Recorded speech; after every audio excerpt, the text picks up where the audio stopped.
Well, good morning, everyone. Welcome to Thursday's Thought for the Day. I hope you're well. Um, I am, I think. We never know, do we? But I think I am. I was just wanted to talk to you about sensitivity, and I sort of raise it because, well, the current situation in Ukraine, a lot of people are clearly sensitive to what's going on. I've not met anyone yet who isn't touched in some way by what's happening. And sometimes I've been accused of being too sensitive. Not just currently, but in general about various issues in relation to the world. And people say, "Oh, you're too sensitive, Terry, and it's not good for you." So they're actually, trying to take care of me, and I recognise why they might do that. Sensitivity is, I suppose, sensitivity to the world's needs is, on one hand, is a very healthy sign that we're not completely self-absorbed. Pain and hunger and sorrow and tragedy are regular occurrences, aren't they, in this world? And we're bombarded with the invention of satellite and the internet. We're bombarded by information from around the globe as it's happening. And our responses to the needs we see can range from apathy to anxiety to hopelessness. And we want to remain sensitive to needs and be aware of the desperate struggles in the world. But at the same time, we do have to set some emotional boundaries for ourselves. Without those boundaries, we can become depressed or angry. We want to be sensitive to the needs of the world without being overwhelmed by them. We want to be sorrowful about the world's condition without losing hope. We become ineffective if we do those things. If we become depressed or angry or lose hope, we become ineffective in trying and attempting to make a difference in the world.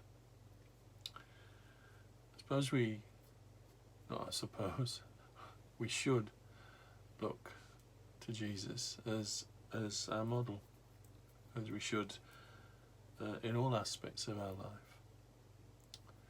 We can look at his years on earth to see how he handled living in a world filled with needs. His heart was sensitive. Remember in Matthew chapter 9, he says, when he saw the crowds, he had compassion on them because they were harassed and helpless, like sheep without a shepherd. And the Bible records the 2 times that Jesus wept.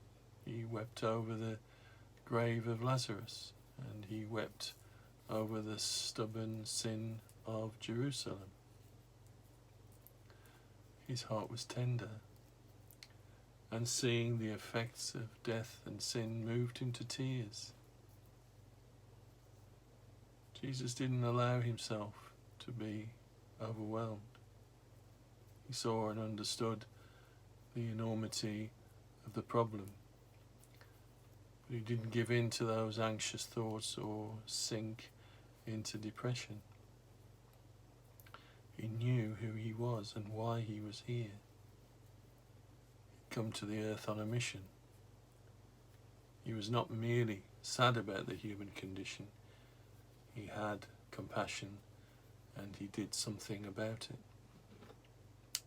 And Paul's another example of one of those who were sensitive to the needs of those around him. He poured out his life. He offered it for the benefit of others. He expressed sorrow over the lost condition of fellow Hebrews. The Corinthians in particular saddened him. He expressed his sorrow to them. He said, "For I wrote at you out of great distress and anguish of heart, and with many tears, not to grieve you, but to let you know the depth of my love for you." You know, the needs of the world often caused Paul grief. But it wasn't an impotent grief. The needs of the world, he was called by God to be a preacher to the Gentiles, and he faithfully did what he could to further the gospel. It's good to be sensitive to the needs of the world. One of the characteristics of the wicked, it says in Psalm 17, is an unfeeling heart. And that sensitivity that we might have must lead to some positive action.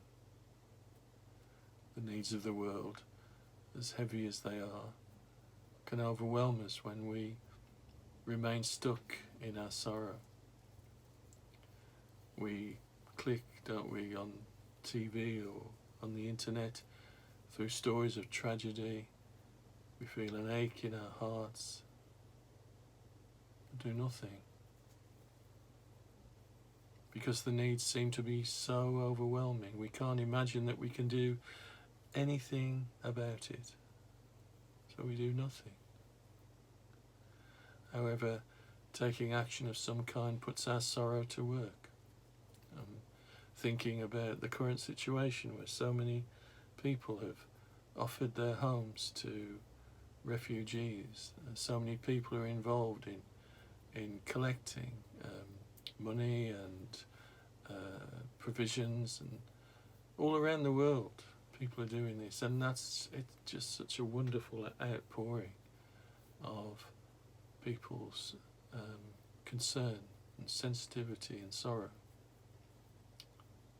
By giving, by serving and giving and supporting Jesus' hands and feet on earth, we can channel that inner turmoil into some positive outer productivity.